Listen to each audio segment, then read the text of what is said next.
నేను ఇవాళ అడుగుతున్నా, మరి మీ నాయకులు ఎవరైతే కాంగ్రెస్ నాయకులు పెద్ద పెద్ద మాల్స్ కట్టుకున్నారు, మీరు కాంగ్రెస్ నాయకుడు ఈ మల్లు రవికి అయితే హైదరాబాద్ మహానగరంలో 8,13,00,000 విలువైన ప్రభుత్వ భూమిని అప్పనంగా అప్పగించేసిండ్రు. మరి ఈ పేదోళ్ళు ఏం చేసిండ్రండి?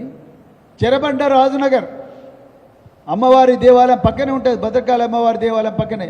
చెరబండ రాజునగర్ను కూడా ఇప్పుడు మొత్తం కూడా కూలగొడతామంటున్నారు.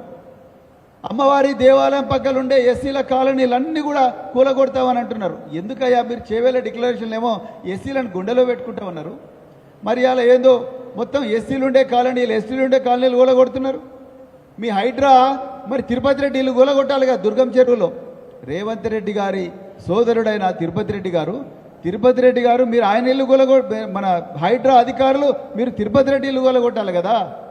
ఈ పేదోళ్ళ ఇల్లే కూలగొడుతున్నారు ఏంది? ఎస్సీ ఎస్టీలు, దివ్యాంగులు, మైనారిటీలు, గ్రామీణ ప్రాంతాల్లో తిండి దొరకక పట్టణ ప్రాంతాలకు వలస వచ్చిన పేదలు వాళ్ళ ఇండ్లు కూలగొడతా ఉన్నారు. వెలుగుమట్లలో ఖమ్మంలో పేద వర్గాల ఇండ్లు కూలగొట్టా ఉండ్రు. అందుకొరకు మళ్ళొక్కసారి మేము చెప్తా ఉన్నాం, ఈ తెలంగాణలో ఈ కాంగ్రెస్ పార్టీ, ఈ రేవంత్ రెడ్డి, అదేవిధంగా పొంగులేటి శ్రీనివాసరెడ్డి, మిగతా నాయకులు ఎవరైతే ఉన్నారో వీళ్ళందరూ కూడా తెలంగాణ ప్రజలను దోపిడీ చేస్తూ ఉన్నారని చాలా క్లియర్గా చెప్తా ఉన్నాం.